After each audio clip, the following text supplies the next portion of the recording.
Oi, pessoal, tudo bem? Bem, no Brasil, a gente deve ter umas 100 mil pessoas, mais ou menos, que não sabem que tem HIV, 1,5 milhão de pessoas que não sabem que tem hepatite C, uns 6 milhões de pessoas, mais ou menos, que não sabem que tem diabetes, uns 9 milhões que não sabem que tem problema de tireoide. No mundo, deve dar uns 180 milhões de pessoas que não sabem que tem hepatite C. Se a gente for para a África, a gente vai perceber que mais da metade das transmissões de HIV são da mãe para o filho, porque o pessoal não consegue fazer um teste pré-natal, fazer um exame pré-natal na África. Se a gente olhar no Brasil, 75% da população brasileira está no SUS. Só 25% tem um plano de saúde, menos de 25% talvez. Mas quando a gente olha os gastos com laboratórios, a gente vai perceber que 75% do dinheiro é gasto com exames de sangue pagos pelos planos de saúde. Ou seja, 75% da população recebe só 25% do dinheiro para fazer os exames de sangue. E isso é bizarro, esse apartheid da saúde é muito sinistro, porque, se vocês pararem para pensar, o exame de sangue ele influencia 70% das decisões médicas, ele representa 94% dos dados objetivos de saúde. É uma das coisas mais importantes na medicina baseada em evidências. E, basicamente, você vai ter acesso a um bom exame de sangue ou não, baseado em quanto dinheiro você tem, se você tem um plano de saúde ou não, e se você tem sorte de viver num lugar onde tem um bom laboratório. E foi por causa desse tipo de coisa que a gente, na RAI, acabou criando o RaiLab, né? E o RaiLab é basicamente um equipamento super pequeno, 12 centímetros cúbicos, mais ou menos, um pouquinho menor que uma Nespresso. Ele funciona com cápsulas, né, parecidas com essa. Você basicamente coloca uma gota de sangue na cápsula, uma gota de sangue do paciente, coloca a cápsula no equipamento e, usando a internet das coisas e inteligência artificial, a gente consegue devolver um resultado de um exame laboratorial em questão de 10, 15 minutos. Um resultado para um exame de gravidez, dengue, zika, chikungunya, HIV, hepatite C, sífilis, tireoide, hemoglobina glicada, perfil lipídico e mais um tanto, e mais algumas dezenas de outros exames que a gente consegue fazer assim.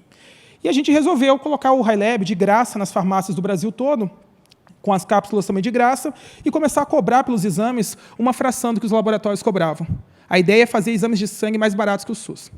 Bem, foi basicamente isso que eu falei no dia 29 de junho de 2017. E como vocês podem notar, não foi nem um pouco agressivo, só estava falando o que eu estava fazendo. E a maior parte das pessoas gostou bastante disso, quando eu apresentei disso. A gente tinha 700 pessoas no dia no evento, e a maior parte deles bateram palma.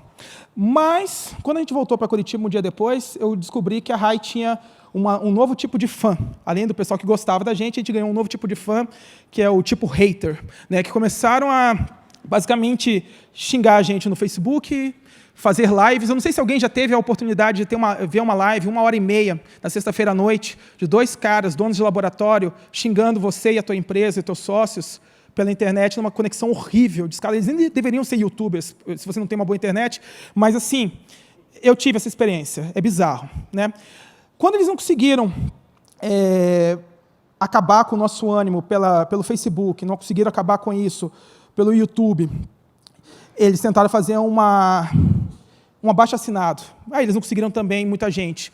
E daí eles usaram a pressão que eles tinham na vigilância sanitária e na Anvisa para permitir que a Anvisa fosse dar uma checada na nossa empresa. E aí a Anvisa e a vigilância sanitária acharam por bem dar essa incerta na gente 8 vezes seguidas em um ano, né, no intervalo de mais ou menos uma vez por mês. Isso é até engraçado, as pessoas falam que o sistema público é ineficiente, mas, eles 8 vezes em um ano. Cada auditoria com 5 pessoas, 5 dias na semana, 8 horas por dia, dá 200 homens-hora por auditoria, para tentar achar algum erro contra a gente.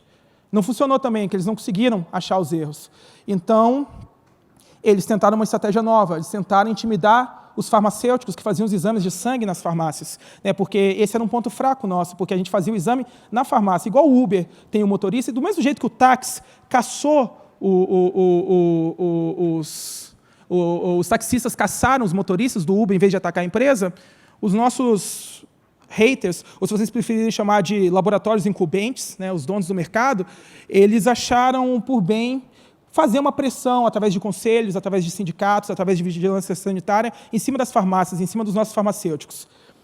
Não funcionou também, porque os farmacêuticos, no final do dia, perceberam, a gente, claro, ajudou um pouco nisso, eles perceberam que era só bullying, né? Porque quando um fiscal da vigilância, um fiscal do governo vai lá e só chega para conversar com você e te intimidar e não te dá nenhum papel, nem te prende, nem te multa, é porque ele não tem uma base legal para isso, né?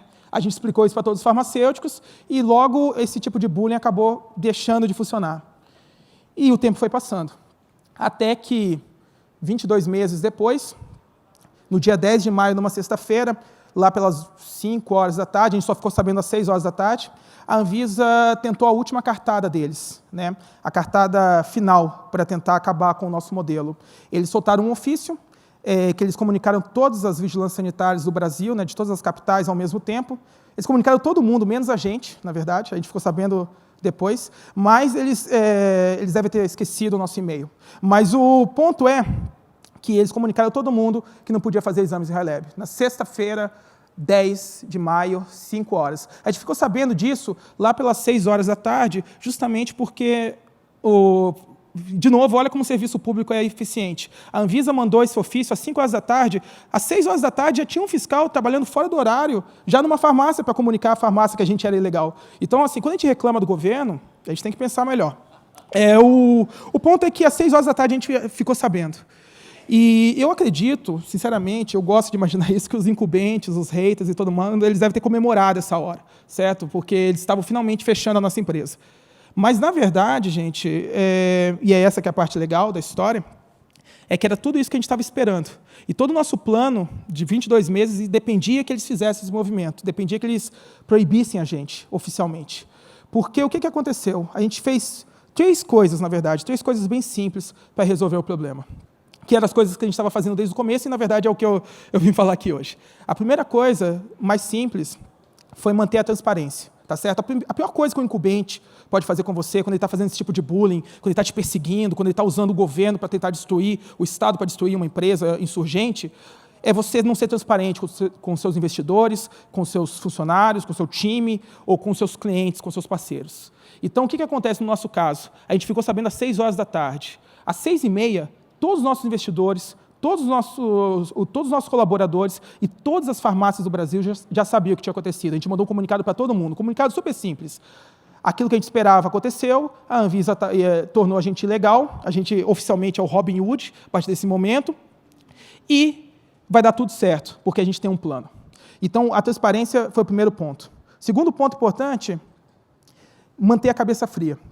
Porque quando você está sendo caçado pelo sistema, por quem domina o sistema, né, nesse processo, é muito fácil você querer escrever um textão, gente, na boa. O textão é uma coisa assim que você vira um super autor, dá vontade de você colocar no Twitter, dá vontade de você colocar no Facebook, dá vontade de você mandar para a Folha de São Paulo via assessoria de imprensa, fazer um super textão falando de como é ruim ser perseguido e como é isso que prejudica tudo.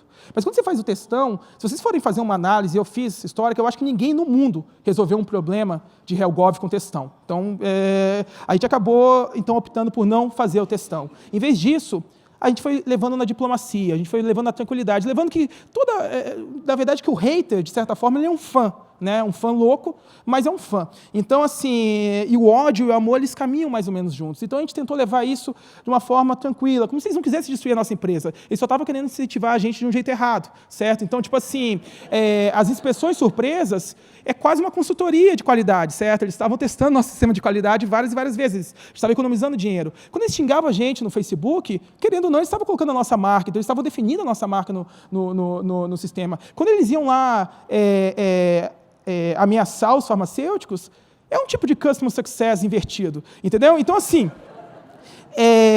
tudo isso no final serviu, e mesmo o ofício no final do dia serviu para unir o nosso time. Porque se você pensar o time, as farmácias, todo mundo ficou bem unido. Então a gente levou isso com bastante tranquilidade, com cabeça fria, para ver o lado positivo das coisas. E a última coisa foi esperar o momento certo para contra-atacar. Como eu comentei, a gente tinha várias chances de judicializar a questão antes. Só que a gente esperou esse momento, o momento que a Anvisa fez algo errado. Porque quando a Anvisa fez algo errado, nos permitiu fazer um único processo, um único mandado de segurança que afetava o Brasil todo. E a gente ganhou. Por curiosidade, exatamente 2 anos depois do dia que eu apresentei o High Lab. E quando a gente ganhou essa liminar, basicamente a gente saiu de um modelo que a gente estava no modelo cinza, que a gente foi jogado para a criminalidade, né, durante os 2 meses, e depois agora, eu estava até comentando antes ali com o pessoal, hoje eu sou um cidadão de bem nesse momento, eu estou dentro da lei. E o ponto é que isso permitiu, gente, que a gente crescesse muito mais. Antes da crise, a gente estava crescendo 30% ao mês, tá certo? Depois disso, a gente chegou num ponto onde a gente está agora em 138 cidades. A gente está com 7 das 8 maiores redes de farmácias como clientes. A gente tem High Lab aqui em São Paulo, mas eu tenho um High Lab no meio da Amazônia, no interior do Acre. E eu não teria conseguido nada disso se não fossem os laboratórios incumbentes. Então, obrigado para eles. Valeu, pessoal. Até mais.